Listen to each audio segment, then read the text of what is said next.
Já que tá aí, vambora. Ó, iniciei a gravação. Até o momento não deu problema. Então acho que tá de boa, né?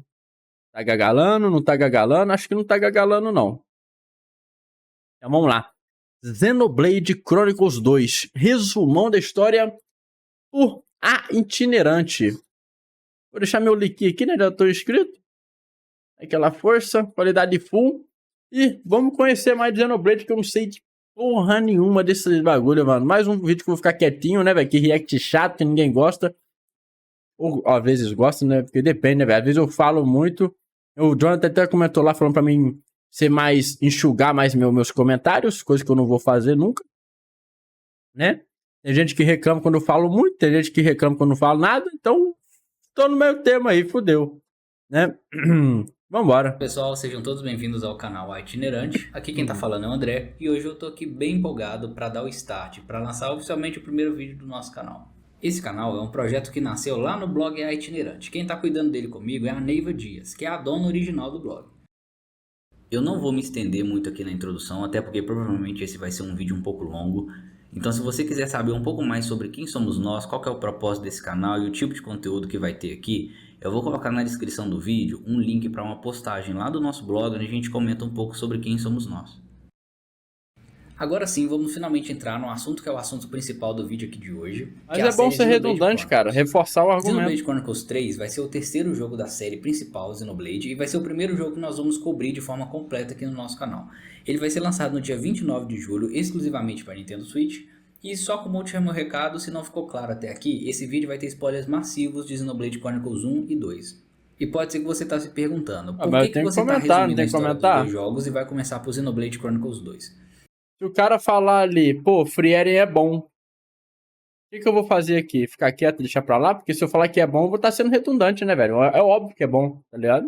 O que acontece é que a história dos dois jogos ela é 95% desconectada. Então os dois jogos podem inclusive ser quase que completamente aproveitados, né, se eu falar que é bom mesmo, concordar com o cara, mesmo se você não conhece nada da outra história.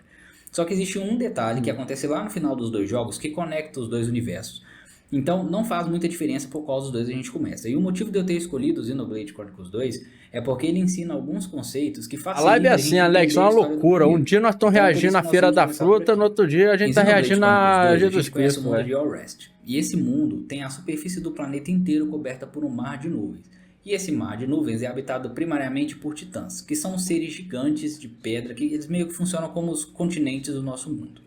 Assim como os nossos continentes, esses titãs possuem características variadas, então eles variam de tamanho, cor, formato, clima e podem ir desde titãs pequenos, como esse que vocês estão vendo agora, pequenos entre aspas, né, até titãs medianos que podem ser usados como transporte, nave, exato, muitos optam por vídeos pequenos porque é mais fácil o pai postar. Essa que é a verdade. Todo mundo aí é preguiçoso, esses canais de react aí que só faz vídeo de música geek, esses bagulho aí, velho. Só porque é mais facinho de fazer, né, velho? São realmente massivos, gigantescos e possuem civilizações inteiras vivendo nos seus corpos. Esses titãs compõem toda a parte habitável do planeta, então todo ser vivo que existe está de alguma forma vivendo dentro do corpo ou na superfície do corpo desses titãs. Eles habitam o mar de nuvens e costumam vagar ao redor de uma outra estrutura que está presente nesse mar de nuvens, eu assisto que é a todos eles, velho, muito bom. A árvore do mundo é essa estrutura também gigantesca que se estende desde a base do planeta até céu afora onde o olho consegue enxergar. Ninguém sabe muito bem qual é a origem dela, qual é a função dela ali, mas existem algumas lendas de que o arquiteto, o criador do mundo, ele é chamado de arquiteto aqui nesse jogo, existem algumas lendas de que o arquiteto está lá no topo dela e também no topo dela existe um paraíso chamado Elísio. São só lendas, ninguém sabe se isso é verdade. Um último conceito que é fundamental para a gente entender direitinho a história é o conceito de drivers e blades. Blades são uma raça de seres que a gente vai conhecendo ao longo do jogo e eles são definidos a princípio como armas vivas. Os Blades habitam uma pequena cápsula que é chamada de Core Crystal. Você pode pensar nela como uma espécie de Pokébola. E eles ficam ali adormecidos até que um dia um Driver os desperte. Driver é o nome dado a qualquer ser vivo que tenha o potencial para controlar um Blade. A gente aprende ao longo da história que diversos seres vivos, seres humanos principalmente, tentam controlar Blades, mas não conseguem porque não têm um potencial para tal. E quando essa pessoa que tem um potencial para ser Driver toca em um Core Crystal, o Blade é desperto e os dois ficam vinculados para sempre, até que um dos dois morra. Apesar dessa definição de arma viva, os Blades na verdade possuem formas distintas, senso de humor, personalidade, e eles participam do combate juntamente com seus drives, permitindo que o driver canalize a energia dele através de seu corpo para poder lutar.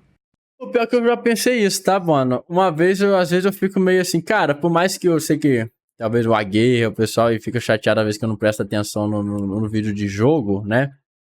Pô, vai, mas pra mim até que é bom de certo modo, porque tudo isso que a gente reage aqui eu pretendo jogar algum dia. Talvez demore, talvez mesmo prestando atenção em tudo, eu vou esquecer porque vai demorar até eu chegar aqui, mano. Porque o meu foco de gameplay é o seguinte.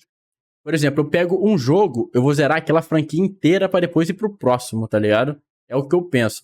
Óbvio que eu tenho um horário, assim, destinado a jogos variados, né? Que eu vou jogar um, depois jogo outro, tudo mais. Mas geralmente eu pego pra jogar um. Igual o Bomberman que eu tô focando no momento, né, velho?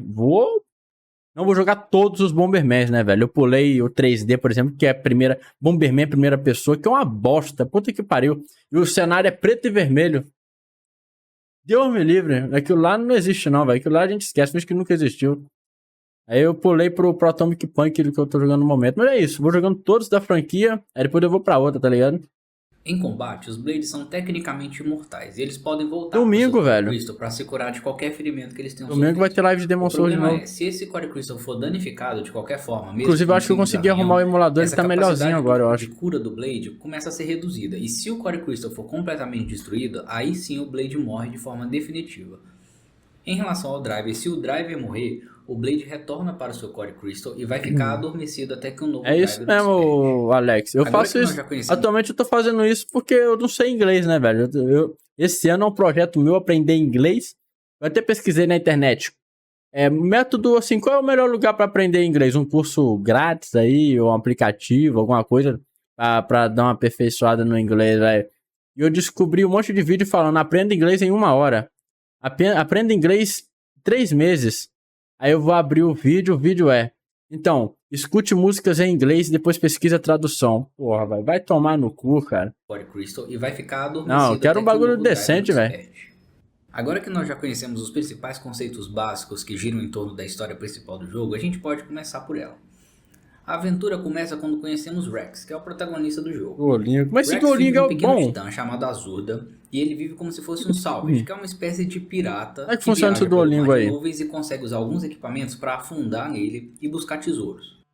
Rex um dia é abordado por um grupo de pessoas que se denomina Torna, e eles fazem para ele uma proposta para que ele os auxilie a resgatar um tesouro que está perdido numa nave afundada no mar de nuvens. Os membros de Torna que está presente nessa cena são Jin, Malus e Nia. Quando nós encontramos o navio, nós descemos até a sua parte interna e encontramos uma câmara com uma garota presa dentro dela e uma espada na sua frente. Quando Rex se aproxima e toca na espada, a gente vê uma reação começando a acontecer e imediatamente Jin ataca e perfura o seu coração. Rex de repente se vê num outro lugar, um campo verde que se estende pelo horizonte e em uma das árvores que está ali perto ele vê a garota que estava na câmara. Quando Rex se aproxima, ela se apresenta como uma Blade chamada Pyra, e ela explica para ele que naquele momento eles estão numa lembrança do lar dela, o lugar chamado Elysium que fica no topo da grande árvore. Ela conta o que o Jin fez com ele, então ela explica para ele que ele acabou de morrer e ela faz para ele uma proposta. Ela fala que se ele ajudar ela a chegar até Elysium, ela vai trocar metade da sua força vital para trazê-lo de volta à vida. Quando ele aceita, ele e Pyra despertam ainda no navio e eles acabam tendo que enfrentar Malus e Jin. E aqui vale outra gasosa mesmo. Pyra é chamada de Aegis por Jin e Malus.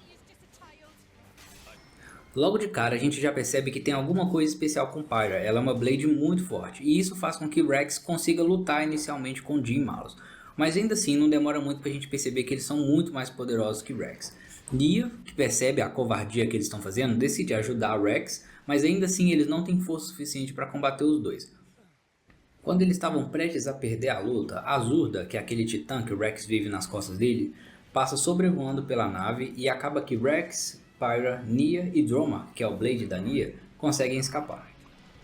Eu acho muito doido disso, morar... Eles acabam indo parar em outro titã chamado Gormoth, onde eles sofrem um acidente e caem no corpo do titã. Durante o acidente, Azurda é gravemente ferido e para evitar que morresse, ele usa toda a sua energia para voltar para um estado larval, que é como se ele voltasse a ser filhote. Eles então viajam pelo corpo do Titã e chegam na cidade de Torrigoth. E lá eles descobrem que Nia e os outros membros do grupo Torna estão sendo procurados pelo exército de Mor Arday, que é uma das maiores e principais nações de Alrest. Enquanto eles caminham pela cidade, Nia e Dromark são reconhecidos por soldados do Império e eles acabam atacando o grupo juntamente com uma...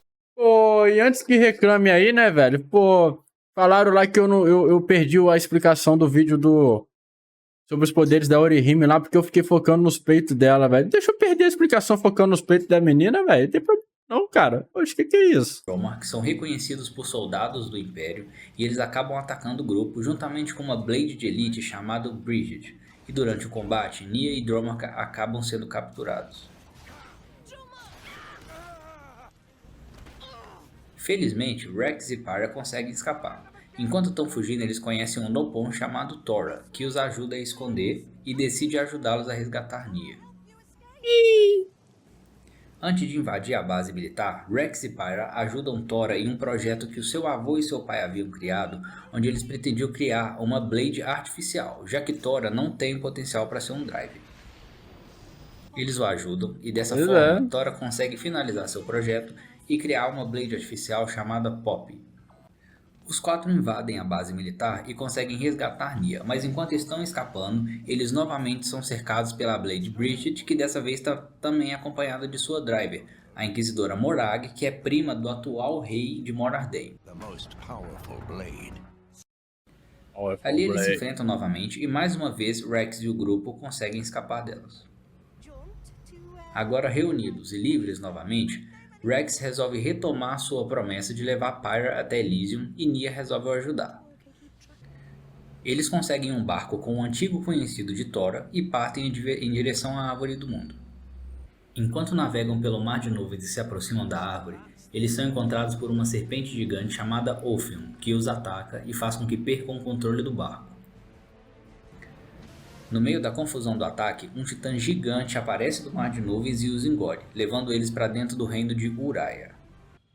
Eles exploram o interior do titã, buscando alguma forma de escapar, e acabam conhecendo o homem chamado Vandam, que lideram... Pô, o estômago do bicho já é um mundo, olha aí, ó. Pô, o nome... Isso seria Terra Oca? Um grupo de mercenários que vive ali mesmo dentro de Uraia. Enquanto o grupo continua explorando o interior do Titã, eles são atacados por outros dois membros do grupo Torna, um homem chamado Akos e sua Blade Obrona. Eles se enfrentam e durante o combate, Pyra acaba ficando gravemente ferida, mas graças a Vandam e sua Blade Rock, eles conseguem intimidar Akos, que foge junto com sua Blade.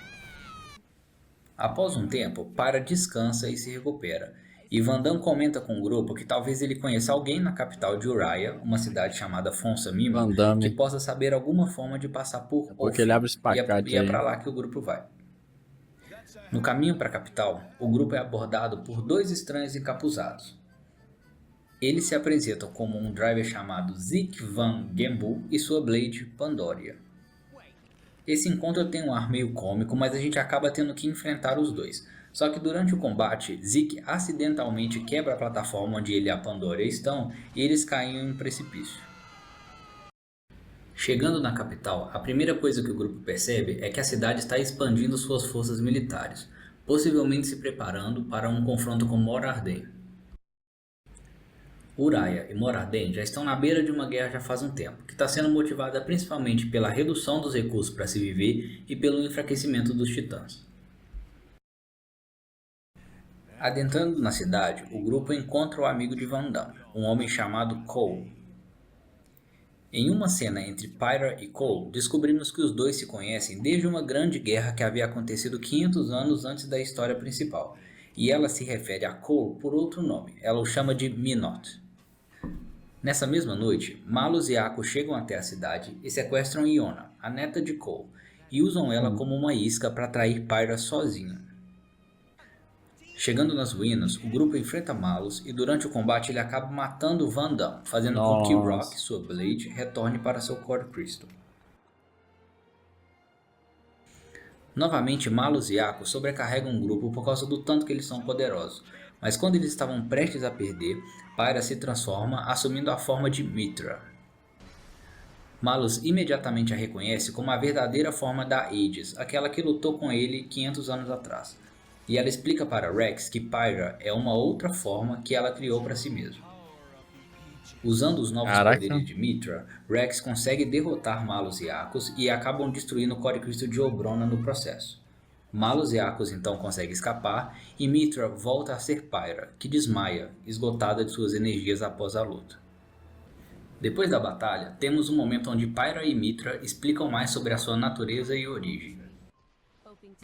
Há 500 anos atrás, um homem chamado Amalthus conseguiu escalar a grande árvore, tentando encontrar Elysium e o arquiteto. Quando ele chegou no topo, ele encontrou um lugar vazio, e só o que tinha lá eram 2 Core Crystals. Os Core Crystals eram justamente de Mithra e Malus, 2 Blades especiais que são chamados de Aegis, e têm poder suficiente para destruir o mundo se quiserem. Amalthus então desperta o Core Crystal roxo, que era o de Malus. Só que por algum motivo, Malus começa a usar seus poderes para atacar vilarejos, cidades e chega a destruir nações inteiras de forma completamente descontrolada. Em contrapartida, um homem chamado Adam despertou o Core Crystal de Mithra e usou seus poderes para enfrentar Malus. O problema foi que para derrotá-lo, Mithra teve que usar todos os seus poderes, e durante o combate final entre os dois, ela acabou destruindo 3 continentes inteiros no processo. Um desses continentes chamava justamente Torna, que é o nome desse grupo terrorista a qual Nia fazia parte. Quando a guerra acabou, percebendo o tamanho do poder que os Aegis tinham e o perigo que esse poder poderia representar se caísse nas mãos erradas, Mithra criou uma outra personalidade que habitaria o mesmo corpo, chamada Pyra, e deu a ela acesso apenas a uma fração do seu poder para evitar que alguém usasse aquele poder terrível que ela usou durante a guerra novamente. Ada então selou Pyra dentro de um navio e afundou esse navio no mar de nuvens, na esperança de que ninguém jamais encontrasse a Aegis novamente. Depois dessas revelações, Minot entrega uma adaga para Rex e diz para ele procurar o dono dessa adaga que está no titã chamado Indon, e que esse homem provavelmente saberia alguma forma de passar por Ophion e chegar na árvore. Nesse momento, ele também revela ter um Core Crystal vermelho no seu peito, o que significa que ele não só é um Blade, mas ele é um Flesh Eater. Flesh Eater é o nome dado a Blades que são fundidos com células humanas e acabam se tornando um meio termo entre as duas raças. Esse é o motivo de Minot conhecer Pyra desde a Grande Guerra, já que ele era um dos Blades do próprio Amalthus que escalou a árvore. No caminho para Indol, o grupo acaba passando por um titã chamado Mor Arden, uma das outras grandes nações de Alrest. Durante a estadia na cidade, o grupo presencia uma outra Blade artificial atacando guardas. Thora então imediatamente reconhece a Blade como sendo o projeto original de Blade artificial que seu pai e avô estavam trabalhando antes de desaparecerem. A Blade artificial acaba fugindo e nos encontramos novamente com Bridget e Morag, que dizem estar ali justamente para investigar os ataques dela, a quem Thora identifica agora como se chamando Layla. Enquanto investigam em busca de pistas, o grupo acaba descobrindo que atividades suspeitas estão acontecendo em uma antiga fábrica abandonada perto da capital e resolvem ir até lá investigar. Durante o caminho, o grupo encontra com Zeke e Pandora novamente, só que novamente eles se atrapalham durante o combate e dessa vez uma rocha gigante cai em cima deles e o grupo prossegue para a fábrica. Chegando na fábrica, a gente descobre que Chairman Bana, que é o líder da guilda de mercadores que contratou Rex lá no começo do jogo, ele é quem está por trás de um plano de criar Blades artificiais e vender elas para o grupo Torna. Nesse mesmo momento, descobrimos que o pai de Thora na verdade está vivo e é justamente ele que está sendo obrigado pelo Bana a produzir as Blades artificiais. O grupo cai em uma emboscada do Bana e a gente acaba tendo que enfrentar a Layla novamente. Nós a derrotamos e dessa vez eles usam peças da Layla para fazer um upgrade em Poppy. Utilizando sua nova forma, que chama Poppy KT, Poppy ajuda o grupo a escapar da fábrica. Enquanto o grupo está escapando, Poppy KT, Poppy ajuda o grupo a escapar da fábrica. Enquanto o grupo está escapando, eles são atacados por 2 membros do grupo Torna que eram desconhecidos até então, Patroka e Mikhail. Nesse momento, Morag e Bridget se juntam ao grupo e juntos eles conseguem derrotar Patroka e Mikhail, com Mithra destruindo o Core Crystal de seus Blades no processo. No final do combate, uma Blade chamada Fan Lanorn chega. Ela é uma Blade de Indoline Praetorium, que é justamente o continente onde o pessoal está indo, e ela acaba enfraquecendo ainda mais Patroka e Mikhail e os dois resolvem fugir, percebendo que agora eles estão em uma visível desvantagem. Depois que a dupla foge, Fan Lanorn se apresenta ao grupo e ela reconhece a adaga que Rex está carregando como sendo a adaga do próprio driver dela, um homem chamado Amalthus. O grupo imediatamente reconhece o nome e se assusta, e ela explica que de fato esse é o mesmo Amalthus da guerra de 500 anos atrás, Driver de Malus e Minot. Ela também explica que ele pertence a uma raça chamada Indoline, onde as pessoas vivem por centenas de anos, por isso ele Essa está vivo até gameplay hoje. aqui tá triste, velho. Ela explica que está ali justamente para convocar o grupo para ter uma audiência com Esse jogo Amalthus, roda então eles 30 prosseguem FPS é para o muito. Titã Indol. Enquanto estamos no caminho, Mitra e Pyra reconhecem Fanlanorn como presente na guerra de 500 anos atrás. Só que naquela época era uma outra versão dela. Ela era Blade de um drive chamado Loras, então consequentemente a Fan que está ali perto delas não tem memória nenhuma do que aconteceu ali no passado entre eles. Enquanto conversam, elas comentam que aparentemente tem algo estranho no formato de Core Crystal de A live tá travando? Durante o trajeto para Ah, não, então pera aí. Minha cara travou?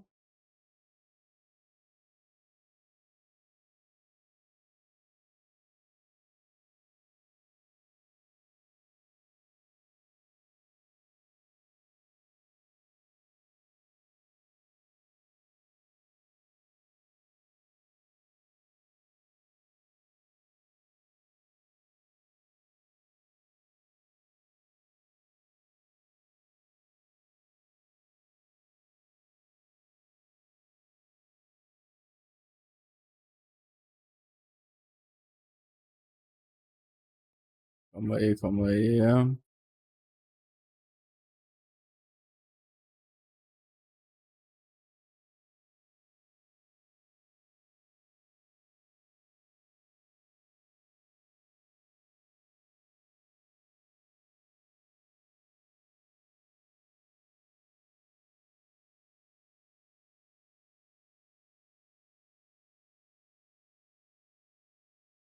Pois é.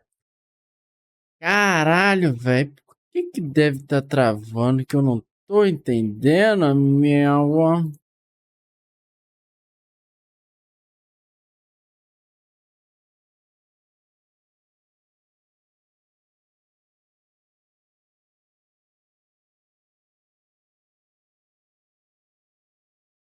Quando parar de travar aí, vocês falam. Eu não sei porquê.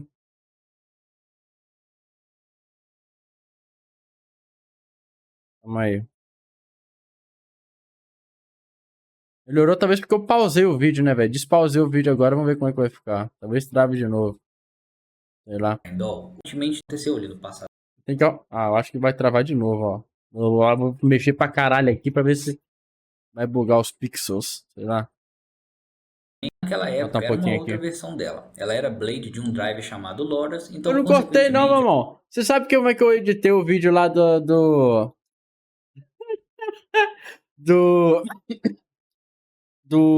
putz, do Tales of? Eu botei literalmente eu olhando pra tela e também botei a parte lá que eu vou fazer minha janta e a live fica passando, velho. Foda-se, quem reclamar, A pau no Fan que cu. tá ali perto delas não tem memória nenhuma do que aconteceu ali no passado entre eles. Enquanto conversam, elas comentam que aparentemente tem algo estranho no formato de Core Crystal de Fan. Durante o Qualidade de trajeto vídeo para não, Indol, quero o gravar em grupo qualidade acaba alta. passando Tá por um doido, né? aglomerado de titãs chamado Leftium Arquipélago. Diminuiu um E pouquinho nós da live. desembarcamos Agora lá do e vídeo eu vou descobrimos deixar. que lá existe um lugar chamado Fonset Village, que é a vila onde Rex cresceu. Em uma rápida estadia pela vila, descobrimos que Rex na verdade não nasceu ali. Ele foi entregue ainda bebê por uma mulher que chegou lá bem enfraquecida e morreu logo em seguida. O seu pai, ou pelo menos Eu o não homem que corto ele nada julga ser disso seu dos pai, vídeos não, foi velho. Eu deixo encontrado porque é poucos resenha, metros tá antes da ligado? mulher, mas também morto. O intuito da live aqui, o foco é Depois disso, resenha, o velho. grupo prossegue para Indol. Chegando lá, nós finalmente conhecemos e temos uma audiência com Amalthus, e ele promete ajudar Rex na sua missão de chegar até Elysium. Durante a Não, tá conversa, doido, né? Rex tem a estranha Eu sensação morrer, de tu que vai às estar vezes era fazendo como se ele 80p. estivesse conversando com o próprio Malus, como se os dois fossem a mesma pessoa. Azurda então explica para ele que isso pode ser devido ao fato de que drivers e blades criam um laço, e por muitas vezes a personalidade do driver pode influenciar nos Jack em off não pensamentos e tem na como resenhar, personalidade do não tem ninguém blade conversando quando eles comigo, só fazem a tem eu e o cara ressonância. do vídeo. Aqui a gente descobre também um pouco mais sobre o passado de Bridget, que é chamada de a Caramba! Blade de Elite do Império de Morardale. Ela sempre é passada de geração em geração dentro da família dos líderes do Império sempre que seu driver anterior morre, e esse é o motivo de ela também ter estado presente durante a guerra de 500 anos atrás, só que pertencente a um outro driver. Durante a nossa estadia na cidade, descobrimos que Jin está em um titã chamado Temperantia, um território neutro entre Morarden e Uriah, tentando usar uma arma de guerra de Morarden para atirar em soldados de Uriah e usar esse ataque como um motivo para uma possível guerra declarada entre as duas nações. Chegando em Temperantia, agora não foi minha live não, foi o vídeo mesmo, viu? O jogo tá rodando a 10 FPS, velho. Mitra também revela que na guerra de 500 anos atrás, os dois estavam do mesmo lado tentando combater maus. E ela explica também que ele tinha uma personalidade completamente diferente da que ele tem hoje, sendo contra qualquer tipo de violência. Jin brevemente explica que o motivo dele ter mudado é que ao passar dos anos, ele percebeu que Malus tinha razão o tempo todo em acabar com a humanidade. Ele então ataca Fan Norn, perfura o Core Crystal dela e a mata. Uriah e Morarden ficam com um clima tenso depois dos ataques em Temperantia, mas Zeke e Mitra explicam para eles que o grupo Torna são os responsáveis pelos ataques. Durante o enterro, Mitra explica para o grupo que ela já tinha identificado que aparentemente tinha algo errado com o Core Crystal de Fan Norn, que estava com um formato diferente do que ele tinha quando ela conheceu ela 500 anos atrás. Ela usa como exemplo o caso dela e Rex, onde parte do Core Crystal dela foi movido e agora está no peitoral de Rex. Só que ela fala que no caso da Fan estava diferente, parecia que parte do seu Core Crystal havia sido de fato tirado, roubado dela. E esse pode inclusive ter sido o motivo do ataque do Jin ter sido fatal. Em uma nova conversa do grupo com a Malthus, eles nos revelam que entre a grande árvore e o mar de nuvens existe um abismo gigante que impede que qualquer um consiga alcançar a árvore. Esse abismo foi feito por Ophion, que é aquela serpente gigante que atacou o grupo no começo do jogo, e ele fez ela logo depois da guerra de 500 anos atrás. E ele também explica que essa serpente é o chamado Artifice, que é uma arma muito poderosa que pode ser controlada apenas pelos Aegis. Mitra explica que Ophion foi derrotado durante a guerra de 500 anos atrás e afundou no Mar de Nuvens, mas ele foi despertado pelos líderes do reino de Tantal, que é a terra natal de Zeke, justamente para guardar a árvore e impedir que qualquer pessoa a alcançasse novamente. Zeke então convida o grupo para ir até o seu titã e encontrar um artefato chamado Omega Fetter, que pode ser usado para controlar Ophion e é guardado pela família real de Tantal. Antes do grupo partir, Chairman Bana tenta um novo ataque, e dessa vez ele tenta assassinar Hakura, a rainha de Uriah, e colocar a culpa em Morarden para novamente tentar dar o início na guerra. Nós acabamos tendo que enfrentar ele, que está controlando uma Blade artificial, e quando ele está prestes a ser derrotado, ele usa o mecanismo de autodestruição da sua Blade para tentar destruir com o grupo. Só que o Imperador Nile se sacrifica e protege o grupo desse ataque, sendo um problema que ele fica gravemente ferido no processo. Nesse momento, Nia observa o que aconteceu e pede para Dromark distrair Rex e os outros, e ela vai escondida até Nile e se transforma e consegue curá-lo. Durante a cena em que ela está curando ele, a gente consegue ver rapidamente o Core Crystal manchado de vermelho nela, revelando que ela também é um Flash Eater. You're gonna be fine. O grupo finalmente parte para Tantal e lá eles conhecem o rei Eulogimenos, que é o pai de Zeke. Rapidão, velho.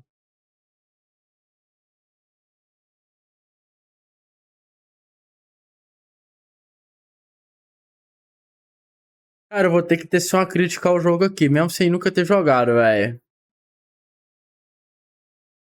É de 2017, velho.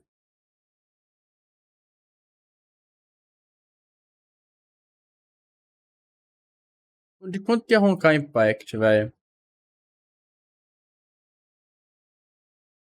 Sei lá, pegar Honkai pra ter um exemplo.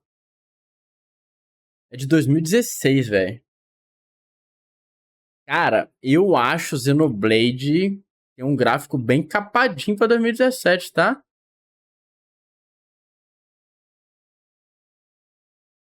Dava pra fazer melhor aí a movimentação dos bichos. Só que logo depois deles começarem a conversar, o rei ataca o grupo e consegue capturar Pyra, usando um dispositivo que deixou ela atordoada.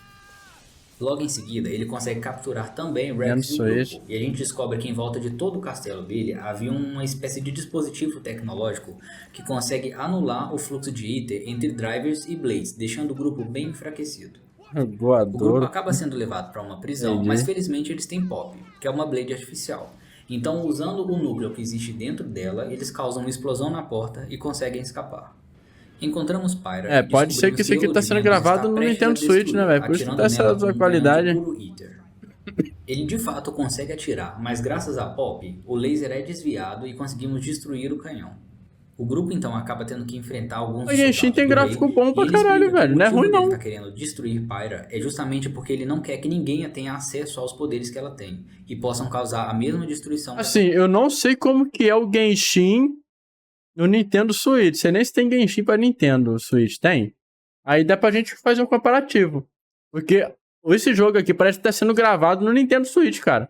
Tá 10 FPS e tá com um gráfico esquisito pra cacete. Os bonecos, assim, ó. Meio robótico em algumas cenas, tá ligado? Então os bagulhos meio esquisitos. Aí me gerou curiosidade, mano. Por isso que eu fui olhar ali embaixo ali pra ver de quanto que é o jogo, porque foi... esse negócio, tentar me pegando esse bagulho, mas pra não falar merda, eu fui ver a data, né? De 2017, dá pra fazer melhor, velho. Já tinha coisa melhor, velho. Aconteceu 500 anos atrás. Eu achei que era um jogo mais antigão, tá ligado? Aí por isso que eu tô quieto. Acaba saindo de controle por causa da quantidade de Ether que foi extraída dele para disparar com o canhão. Ele então sai de controle e começa a afundar descontroladamente no mar de nuvens, correndo o risco de fazer a pressão aumentar tanto que ele vai matar não só todo mundo que está no seu corpo, como ele mesmo também. O grupo descobre que o Omega Fetter, que é o artefato que nós fomos buscar, tem o poder não só de controlar Wolfram, você acha bonito muita coisa, velho. Esquisito. Então nós vamos até a cabeça de Genbu, que é onde o artefato tá, para tentar buscar e restaurar o controle do Titã. O grupo consegue encontrar o artefato e recupera um controle sobre Genbu, mas logo quando estão prestes a ir embora, eles são encontrados novamente por Akos, Patroka e Mikaio, que também estão em busca do artefato, já que o grupo torna também quer controlar o Nós os derrotamos, mas infelizmente Jin e Malus acabam chegando no local também. E graças aos poderes incomparáveis de Jin, que e mais bonita ainda que me chamou muita atenção, a gente vai já pra pedir. Outra pessoa, né, outro membro pediu mais a playlist de ZZZ.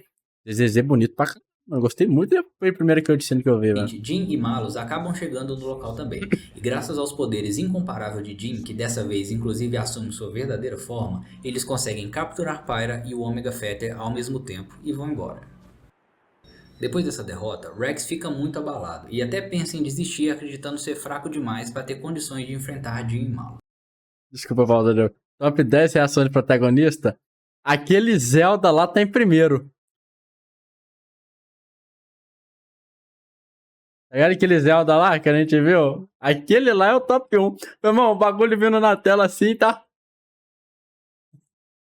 Muito bom, cara. Abalado. E até pensa em desistir acreditando ser fraco demais para ter condições de enfrentar Jin e Malus. O rei Load Menos decide então entregar para o grupo um antigo diário do próprio Link adulto, mas parece um imbecil. Diário, Adam cita que a sua Aegis, na verdade, tem 3 espadas. Uma para Pyra, uma para Mitra e uma terceira, que tecnicamente seria tão poderosa que nem ele mesmo conseguiu controlar. Ele então selou essa espada em Leftirion Arquipélago, que é justamente o titã onde está a vila onde o Rex cresceu. Enquanto o grupo investiga o continente, Azurda os guia até uma caverna que tem um símbolo de Ada na entrada, e é possivelmente o local que ele escolheu para selar essa terceira espada.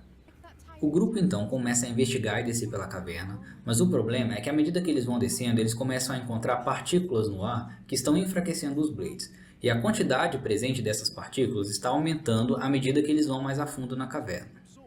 Zeke revela que um dia, durante suas aventuras com Pandora, ele acabou sendo ferido e estava prestes a morrer. Só que Pandora, desesperada com o pensamento de voltar para o Core Crystal e perder todas as memórias que os dois tinham feito juntos, o carregou durante muito tempo por uma floresta num estado bem enfraquecido, e lá eles acabaram encontrando Amalthus. Amalthus então levou os dois para Indol e realizou um procedimento cirúrgico no qual ele retirou parte do Core Crystal de Pandora e o inseriu em Zeke, conseguindo trazê-lo de volta à vida. Nesse momento, descobrimos também que Amalthus e o povo de Indol são descendentes diretos dos antigos habitantes de Temperantia, que são justamente os responsáveis por diversos tipos de experiências envolvendo Blades, inclusive a criação de Flash Eaters. Já sobre Nia, a gente descobre que ela era Blade de um dos homens mais ricos de Golmod, chamado Lord Echo. Esse homem tinha uma filha que sofria de uma doença aparentemente sem cura, e o homem acabou gastando toda a sua fortuna em pesquisas e tentando descobrir alguma forma de encontrar uma cura para a filha dele. Nesse processo, o homem acabou falido e eles chegaram num ponto onde eles não tinham nem mesmo lugar para morar, se tornando andarilhos. O problema é que chegou um momento onde a filha dele acabou morrendo. Desesperado com a morte da filha, na minha reação é essa, reação sem reação. Dela e implantá-las em Fiquei sem reação. uma Flash Eater. Os dois viveram juntos e com o passar dos anos, o homem também morreu. Só que Nia não voltou para o seu Core Crystal agora que ela era uma Flash Eater. Ela então encontrou um antigo Core Crystal do Lord Eskel e quando ela tocou, ela acabou ressonando com Dromark, que é seu Blade até hoje. Por causa do seu status de Flash Eater, eles acabaram sendo caçados por Amalthus e os soldados de Indol. E um dia eles foram resgatados justamente deles por Jean e entrou para o grupo Thorne. Só é importante lembrar aqui, pessoal, que nesse ponto, só nós, o player, é quem enxergamos essas cutscenes. Então o grupo ainda não sabe, não teve essa revelação de que Nia na verdade é uma Blade. Chegando no final da caverna, o grupo é atacado por diversos clones do próprio Adam. E devido ao estado enfraquecido que os Blades estão, eles quase perdem a luta. É aí então que Nia decide se transformar definitivamente e usa seus poderes para ajudar o grupo.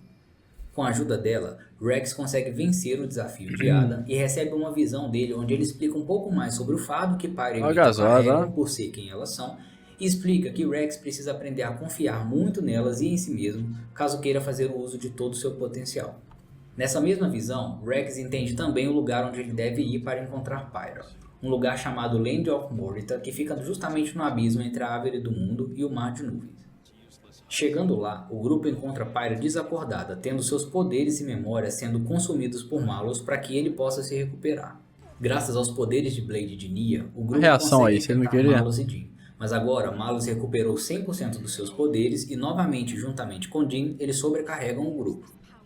Quando a batalha parecia perdida, Mitra e Pyra se unem e liberam a sua forma original de Aegis, chamada Pneuma.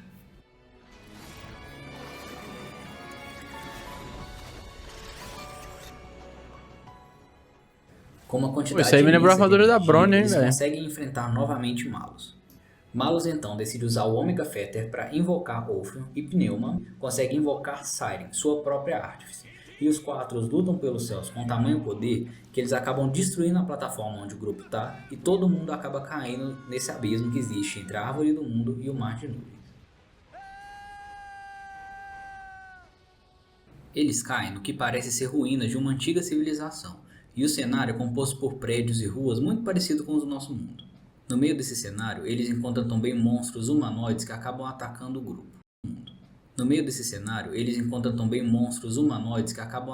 grupo. Jim comenta que aquele é o mundo original do arquiteto e que aqueles monstros que eles estão vendo por ali provavelmente são o que restaram da antiga civilização que vivia no planeta. Em algumas cenas, nós descobrimos um pouco mais sobre o passado de Jim. E vemos um momento onde ele e Loras estão fugindo de um ataque de Indol, mas Loras acaba gravemente ferida e está prestes a morrer. Diante da possibilidade de retornar para o seu Core Crystals e perder todas as memórias que os dois construíram juntos, Jim se desespera e absorve o coração de Loras, se tornando um Flash Eater. Ele, em seguida, congela o corpo de Loras. Enquanto o grupo explora, buscando uma maneira de voltar para a superfície, Jim explica um pouco mais sobre a natureza de Blades e Titãs. Blades nascem dos Titãs, e após terem vivido ciclos de vida o suficiente, eles voltam para os Titãs de onde eles nasceram e são encapsulados novamente. Nesse momento, eles na verdade renascem como Titãs filhotes, sem qualquer memória de sua vida como Blade, e isso acaba criando um ciclo entre as duas espécies, onde os Blades vêm dos Titãs e os Blades acabam se tornando Titãs depois de um certo ciclo de vida. Nesse ponto, a gente acaba entendendo um pouco melhor da razão das motivações de Jim terem mudado com o passar do tempo.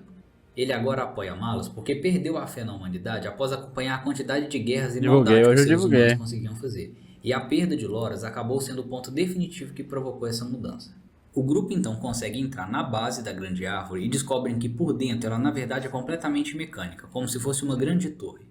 Enquanto o grupo sobe de volta para a superfície, Amalthus alcança a live não, né, galera? Seu titã Indol, e nesse momento nós descobrimos que ele instalou uma série de armamentos pesados no titã, transformando ele praticamente numa máquina de guerra. Ele ataca a árvore por diversas vezes, e nesse momento descobrimos que ele é a razão de metade do Core Crystal de Fëanor ter desaparecido, já que ele inseriu metade dele em si mesmo para ampliar sua vitalidade e usar os poderes dela para anular e controlar os Blades a seu redor. Ele consegue usar seus poderes para controlar Mitra e usar o artífice dela para atirar contra o navio do grupo Thorne, mas Malus e Jean conseguem escapar em naves menores e partir em direção ao topo da árvore.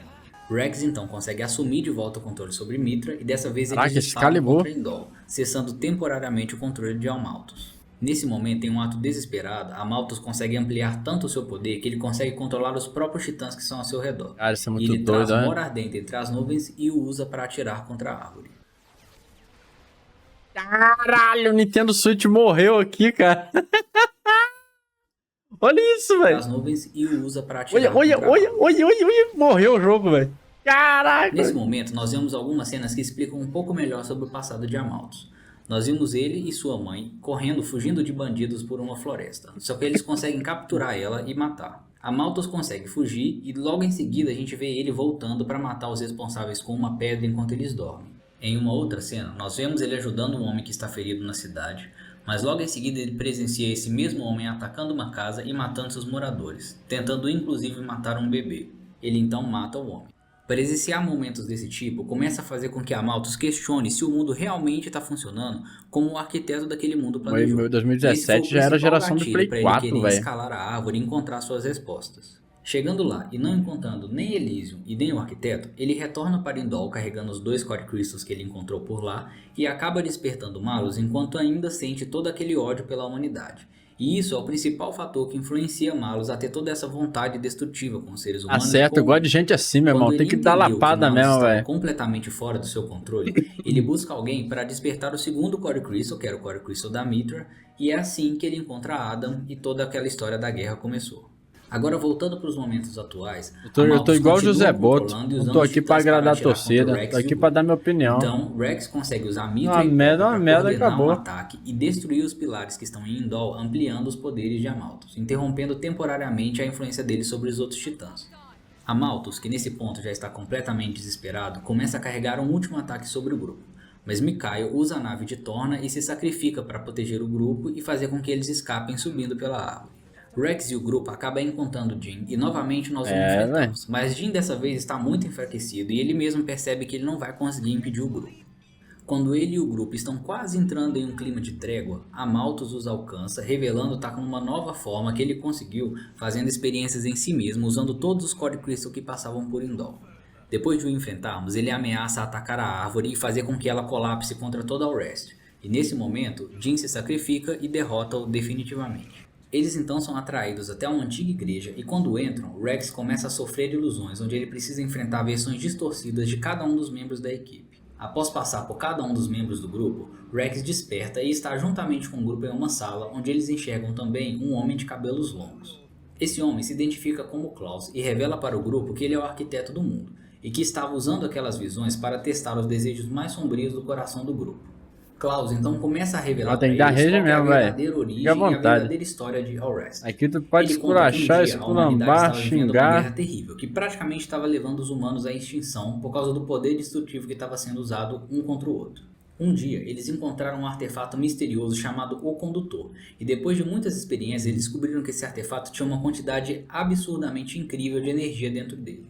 Ninguém sabe exatamente onde ou por que esse artefato surgiu. Mas Klaus descobre depois de muita pesquisa que esse artefato pode ser a chave para abrir a porta para outros mundos e outros universos, e viajar entre eles. Ele, vendo a situação que a guerra estava, um dia se trancou em uma sala juntamente com o artefato e o ativou na esperança de que conseguisse dessa forma salvar o mundo.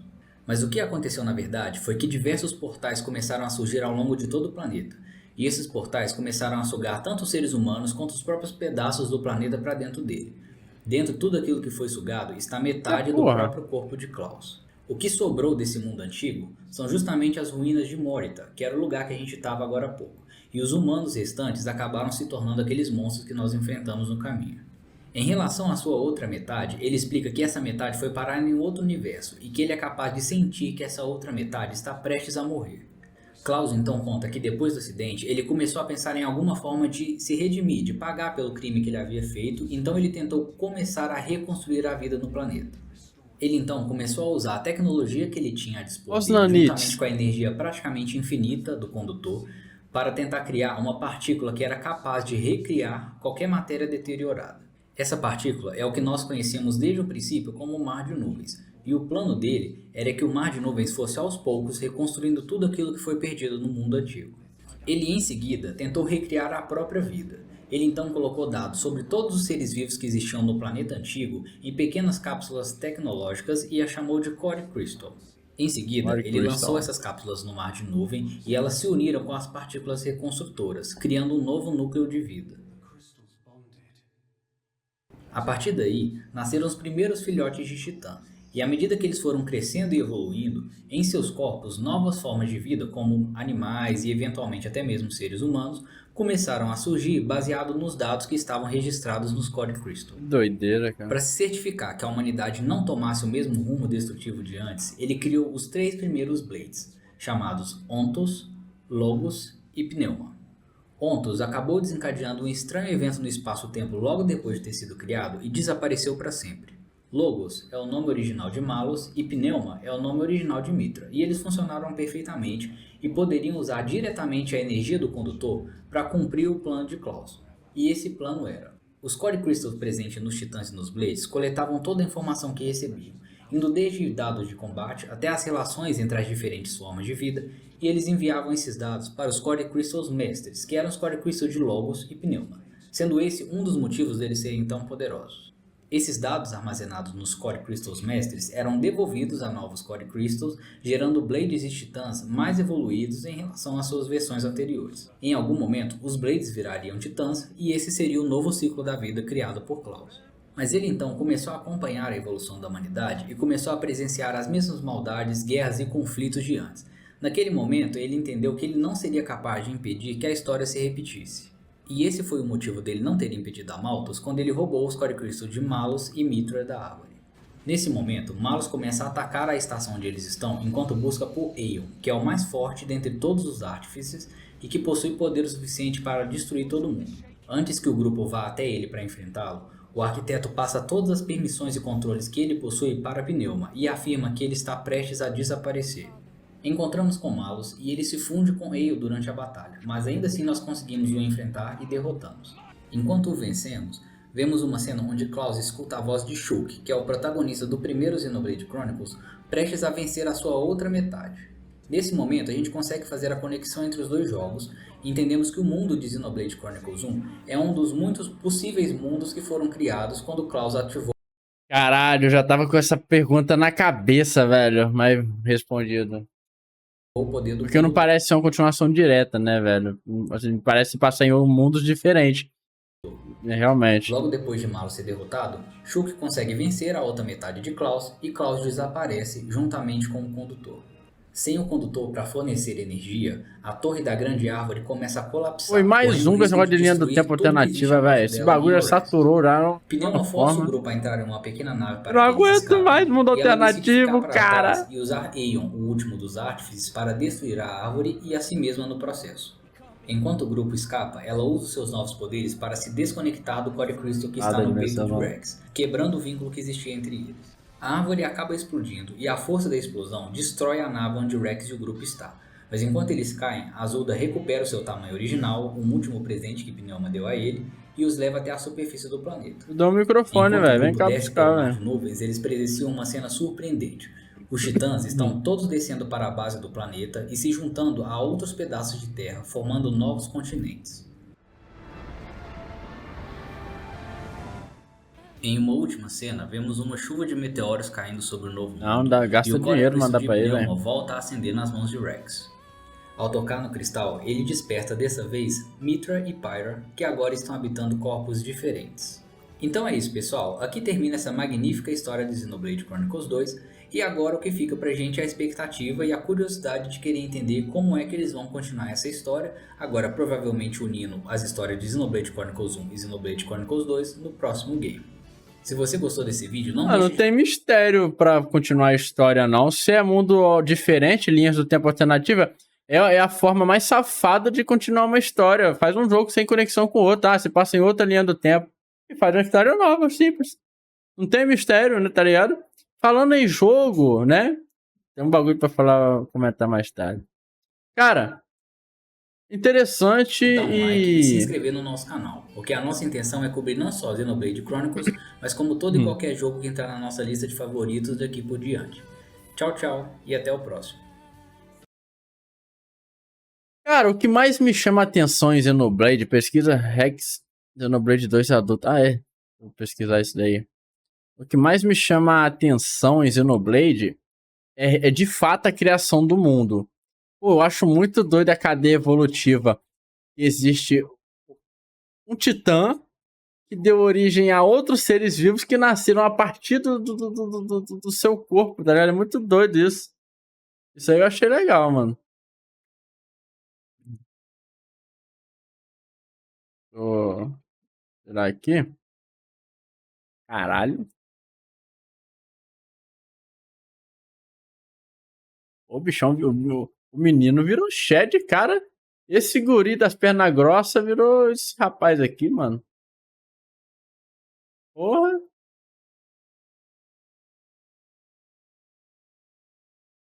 Muito foda, cara.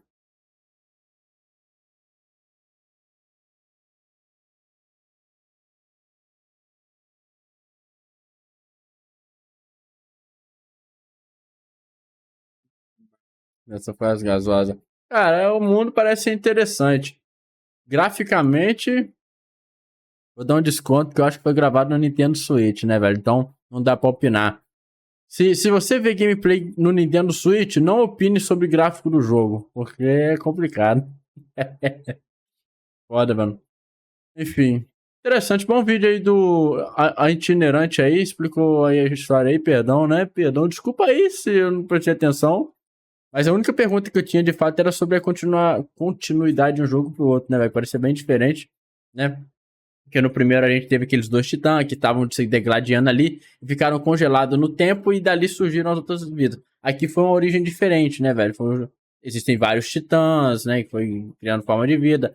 E os titãs vão se encontrando, um vai pulando pro outro, enfim. Diferente. Não tem aqueles bagulho lá também daquela. Não, na verdade, até tem, né?